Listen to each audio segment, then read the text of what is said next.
Hi, welcome back. My name is Clayton Chapman, and today I'm going to make a pork loin sandwich with some of my favorite kitchen staples.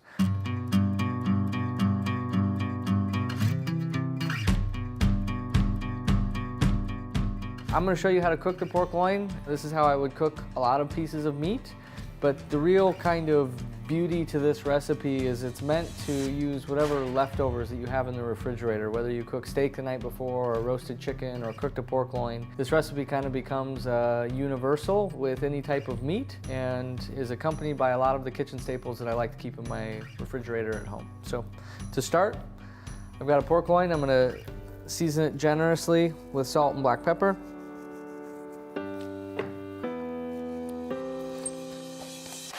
I am working with this awesome heritage breed pork. So this is TD Niche Farms. This is actually a Berkshire pork loin. What's great about the Berkshire is that I feel that the fat to meat ratio is perfectly balanced. So you have this great fat cap that's on the top of the loin. You have a little bit of marbling that's running through the center of the eye there. But you also have a substantial amount of meat in comparison to the fat cap. I have cast iron over medium-low heat. I'm gonna go ahead and go fat cap side down. I don't have anything in the pan at this point in time. I'm just gonna get a nice, good sear on that fat cap. There's no need to add any additional fat. The pork fat as it renders is the most delicious fat in my personal opinion. So if you've watched any of my other videos, you've seen the buttermilk ricotta, the tomato confit, the garlic aioli recipes. They are three of my favorite kitchen staples, all of which I'm going to put on today's sandwich. Yeah, you can see all of this delicious pork fat that's starting to render out of that fat cap there.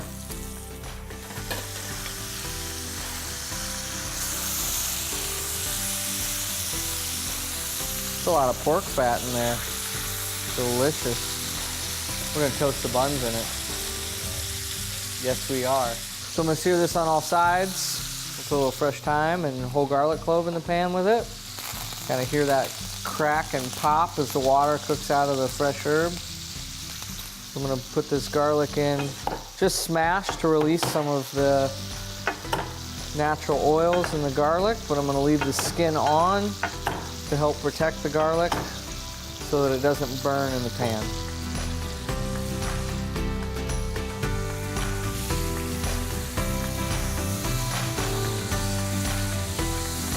Give it a couple bastes here.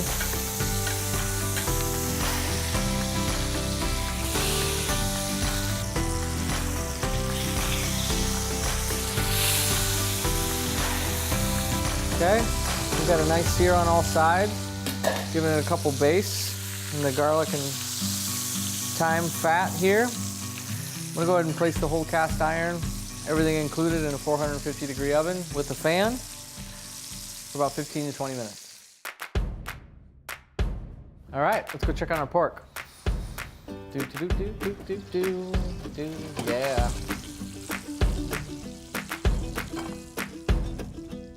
Juicy golden brown. We're just gonna go ahead and let this rest for a few minutes. So I have pork fat left in the pan. I'm gonna go ahead and drain off a little bit. Now this is like liquid gold. Scramble eggs in it, put it on toast, saute in it. We just have these delicious homemade brioche buns. Slice in half, go face down, in that pork fat. Why wouldn't you? All right, I'm gonna go right back in the oven just for a few minutes, get them nice and toasted. I'm gonna eat it hot today. This is a great sandwich that you can go ahead and make ahead of time and wrap it and put it in the cooler and take it on a fishing trip, take it to the park, whatever. We can go ahead and shave a little bit of our cheese here while we're waiting.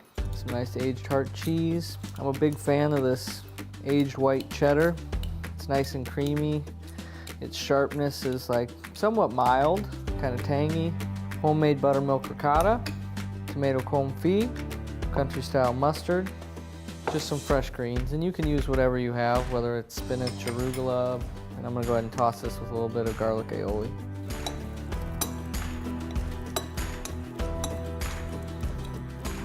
So the pork loin I like to let rest about, I don't know, 3 to 4 minutes for every pound.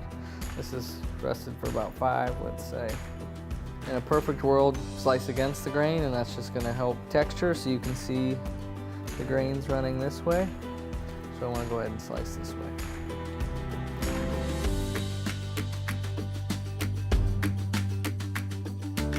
Oh yeah, it's like a perfect medium.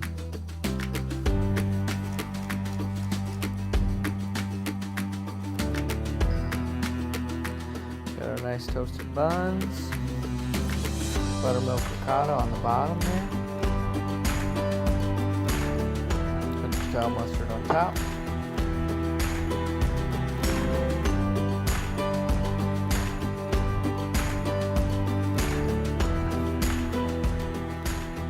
Let's go with a little cheese on top of the pork. That residual heat that the pork's carrying, it's just like slightly warm. It's just gonna soften the cheese a little bit. Tomato confit. It's like a whole tomato on each sandwich. And our greens.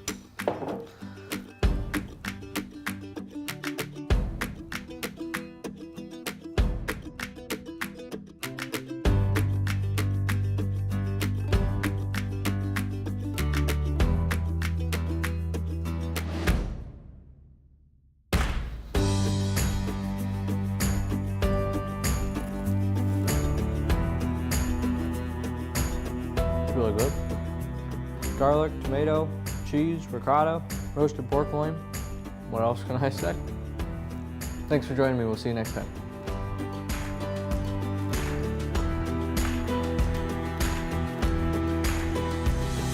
Follow us on social media, all the usual suspects, where we share new tips, tricks, and recipes weekly of all my favorite dishes that I love to make at home. I like to smash my sandwiches. It's a character flaw. I've done it since I was a kid.